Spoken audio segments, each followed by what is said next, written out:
இஸ்லாமிய வானொலி நாடகம் அழகிய தீர்வு. எழுத்து A.W. மன்சூர். அழகிய தீர்வு இஸ்லாமிய வானொலி நாடகம்.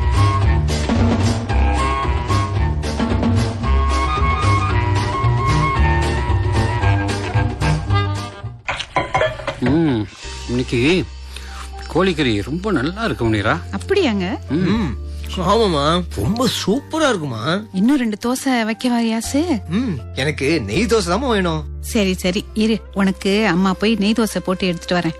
ஏங்க உங்களுக்கு? போதும் முனிரா. ரியாஸ் கோய். அது சரி முனிரா, ஏன் என்னவோ போல இருக்க? அப்படிலாம் ஒண்ணும் இல்லையே. உடம்புக்கு எதுவும் சரியில்லையா? ஆமாமா, நானும் பாக்குறேன் நீங்க ரொம்ப சோர்வா இருக்கீங்க.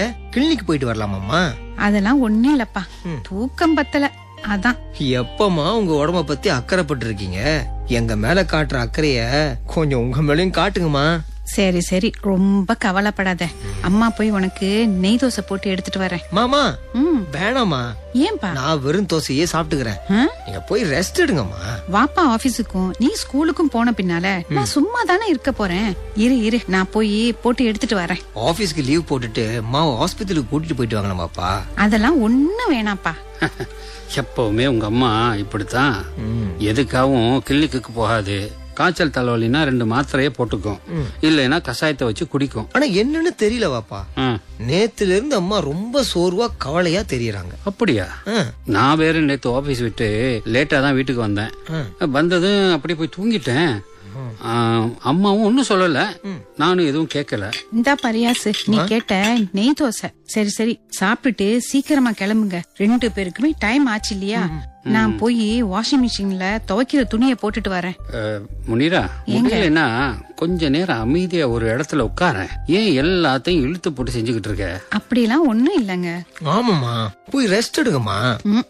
நான் ஒரு நாள் உட்காந்தனா அடுத்த நாள் அதே வேலை ரெட்டிப்பாயிடுமே. அப்பவும் நான் தானப்பா செய்யணும். சரி சரி, பேசிக்கிட்டு இருக்காம சாப்பிட்டுட்டு 2 பேரும் கிளம்புற வழிய பாருங்க. சரிம்மா.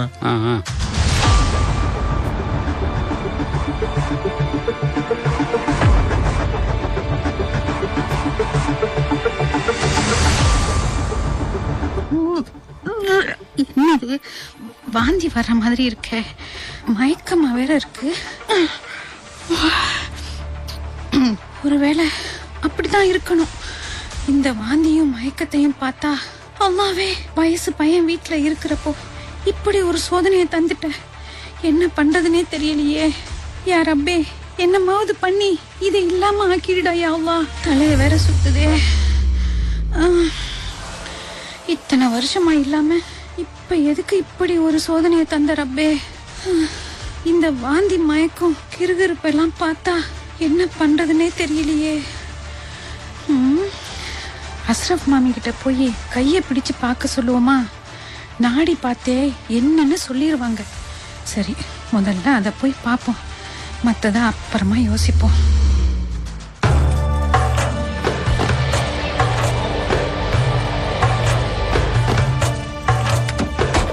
அஸ்ஸலாமு அலைக்கும் முனிரா. வலைக்கும் சலாம். வாங்க. என்னங்க, ரியாஸ் வரலையா? அவனுக்கு ஏதோ ஸ்பெஷல் கிளாஸா. ஓ, அவன் ஒரு டாக்ஸி பிடிச்சி வர்றேன்ட்டான். ஆமா முனிரா, ஏன் இவ்வளவு சோர்வா களைப்பா இருக்க? அதெல்லாம் ஒண்ணும் இல்லங்க. வாங்க உள்ள போய் பேசிக்கலாம். நீங்க போய் கைகால் முகத்தை கழுவிட்டு வாங்க, நான் உங்களுக்கு காஃபி போட்டு எடுத்துட்டு வரேன். அதெல்லாம் அப்புறம் பாத்துக்கலாம். நீ ஏன் இப்படி சோர்ந்து போயிருக்க? என்ன செய்து உனக்கு? ரியாஸ் காலையிலேயே சொன்னான், நேத்துல இருந்து நீ ரொம்ப சோர்வா இருக்கேன்னு. என்னாச்சு முனிரா, சொல்லு. என்னத்தங்க சொல்றது, ஏற்கனவே 10 நாள் தள்ளி போயிடுச்சு. அப்படியா? இப்ப காலையில இருந்து வாந்தி மயக்கம் வேற. சந்தேகப்பட்டு அஸ்ரப் மாமி கிட்ட நாடி புடிச்சு பாக்க சொன்னேன். சரி, பாத்துட்டு நீ உண்டாயிருக்கேன்னு சொல்லி சிரிக்கிறாங்க. இப்ப என்னங்க பண்றது? நீ என்ன சொல்ற முனிரா? அட ஆமாங்கிறேன். நானே தள்ளி போறது எப்பவுமே நடக்கிறதானேன்னு உங்ககிட்ட சொல்லாம இருந்தேன். ஆனா இப்ப எல்லாம் கன்ஃபார்ம் ஆயிடுச்சு. நானும் பிரெக்னன்சி டெஸ்ட் வாங்கி செக் பண்ணிட்டேன். அதுலயும் 2 கோடு காட்டுதுங்க. சந்தோஷப்பட வேண்டிய செய்திதான். ஆனா தலைக்கு மேல வளர்ந்துட்ட புள்ள வீட்டுல இருக்கிறப்போ இப்ப என்ன பண்ணலாம் முனிரா? அது புரியாம தானங்க நானும் தடுமாறி போய் நிக்கிறேன். ரியாஸுக்கு 16 வயசாயிடுச்சு. அவனுக்கும் எல்லா விவரமும் தெரியற வயசு வந்துருச்சு. இப்ப போய் நாம புள்ளைய பெத்துக்கிட்டோம்னா அவன் என்ன நினைப்பாங்க?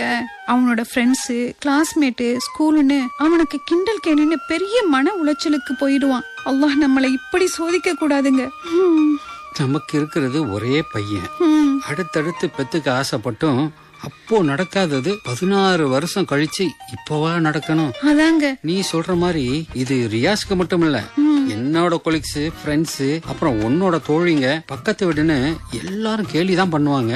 ஆமாங்க, உண்மைதான். அந்த அஸ்ரப் கிழவி கூட கைய பிடிச்சு பாத்துட்டு உனக்கு பேரனோ பேத்தியோ பிறக்க போகுதுன்னு கேலி பண்ணுதுங்க.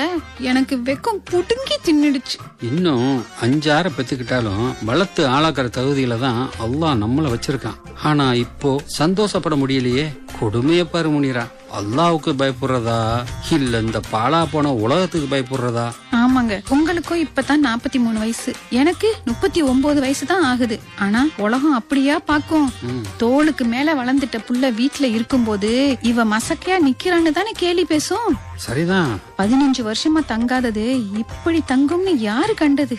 என்னதான் கவனமா இருந்தாலும் அல்லாஹ் நாடுனதுதான் நடந்தே தீரும். இது நமக்கு ஒரு சோதனை தாங்க.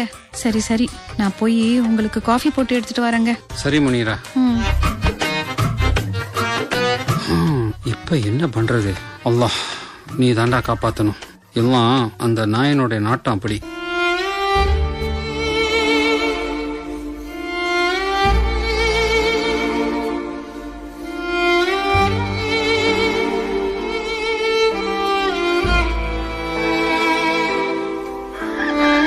என்னங்க என்னங்க எந்திரிங்க, மணி 6 ஆச்சு.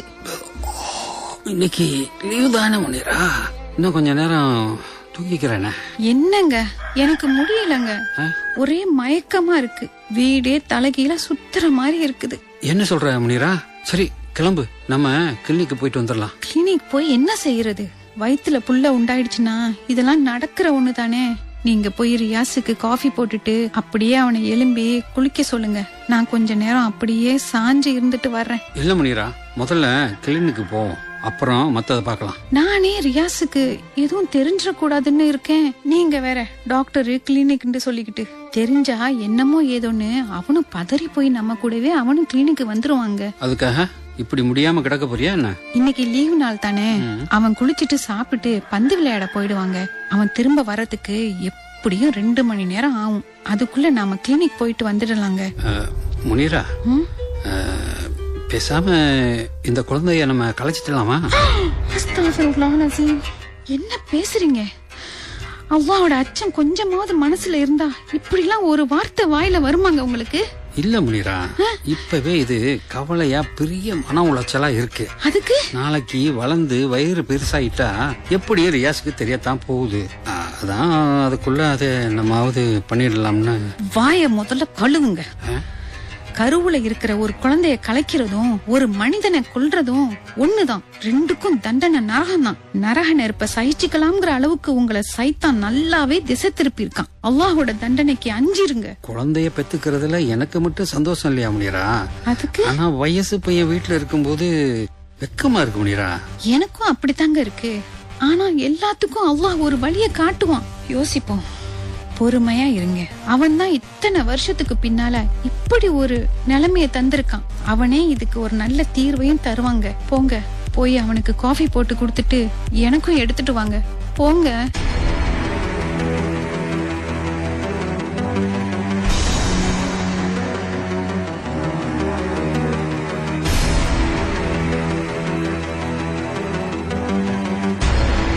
என்னவாப்பா, அம்மா இங்க, நீங்க ஏன் காஃபி எடுத்துட்டு வந்திருக்கீங்க? அது வந்துப்பா, அம்மாக்கு முடியல, அதான். என்னவாப்பா, அம்மாக்கு முடியலையா? என்ன செய்யுது? அது ஒண்ணும் இல்லப்பா, வீணா போயிருமேன்னு என்ன தேவது சூடு காட்டி சாப்பிட்டுருப்பா. அதான் ஃபுட் பாய்சன் ஆயிடுச்சுன்னு நினைக்கிறேன். நீ குளிச்சுட்டு சாப்பிடவா, அப்புறமா நான் கிளினிக்கு கூட்டிட்டு போயிட்டு வரேன். என்ன என்னவாப்பா நீங்க? அப்புறம் நாளைக்கு நிட்டு ஏற்கனவே அம்மா 2-3 நாளுக்கு நார்மலாவே இல்ல. வாங்க வாப்பா, இப்பவே கூட்டிக்கிட்டு கிளினிக் போலாம். மா மா மா. அடே ரியாஸ், ரியாஸ், நான் அத உளறி தொலைச்சிட்டேனா? இப்ப இவனும் கிளினிக் வர்றேன்னு நிப்பானே. இப்ப என்ன பண்றது?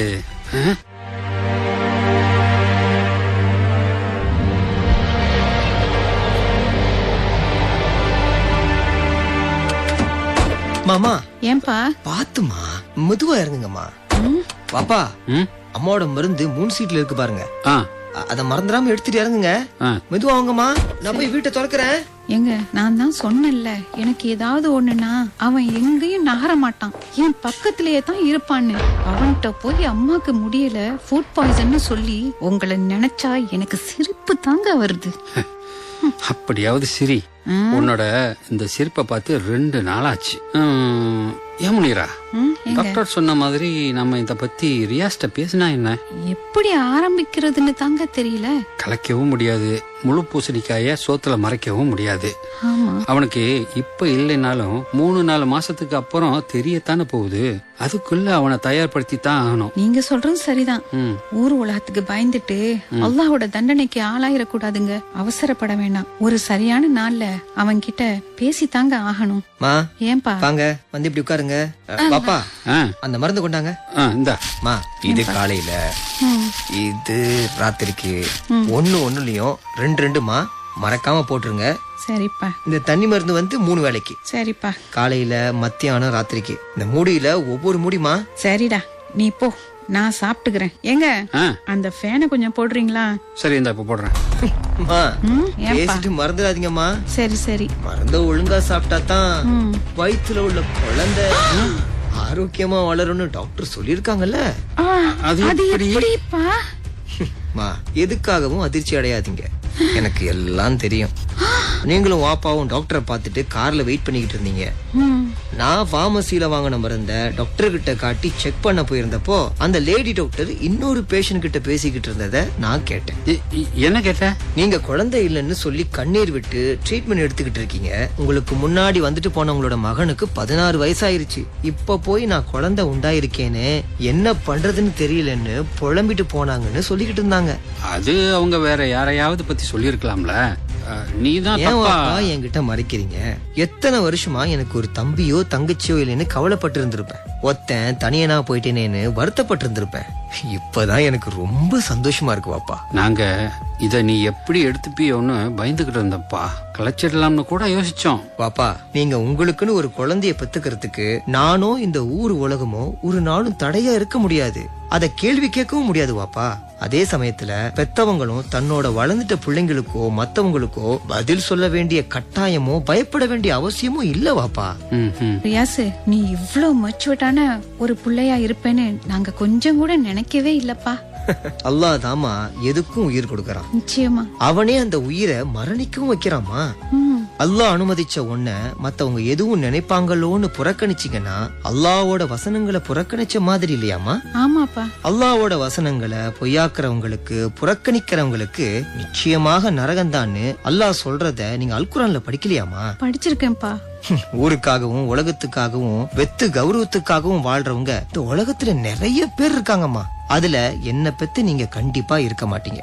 கவலைப்படாதீங்கம்மா. ஊருனா 1000 பேசும். நாம அல்லாஹ்வோட பாதையில சரியா பயணிக்கிறோமாங்கிறது மட்டும்தான் முக்கியம். எனக்கு ரொம்ப சந்தோஷமா. நீங்க எதுக்காகவும் கவலைப்பட்டுக்கிட்டு இருக்காதீங்க. சரிப்பா. சரியா? அப்புறம் அது என்னோட தம்பி தங்கச்சியோட வளர்ச்சிக்கு பிரச்சனை ஆயிடும். உன்னை பிள்ளையா பத்ததுக்கு நாங்க ரொம்ப சந்தோஷப்படுறோம் ரியாஸ். என்னங்க, நான் சொல்லல அல்லாஹ் இதுக்கு ஒரு நல்ல வழியை காட்டுவான்னு எப்படி அழகா தீர்த்து வச்சான்னு பாத்தீங்களா? ஆமா முனீரா, அல்லாஹ் எந்த ஒரு ஆத்மாவிற்கும் அதோட சக்திக்கு உட்பட்டதை தவிர சிரமம் கொடுக்க மாட்டான்னு சொல்லி இருக்காங்க. ஆமாங்க. பெரிய மன உளைச்சல் இருந்து காத்தா அல்லாஹ்வுக்கே அனைத்து புகழும். அல்ஹம்துலில்லாஹ், அல்ஹம்துலில்லாஹ்.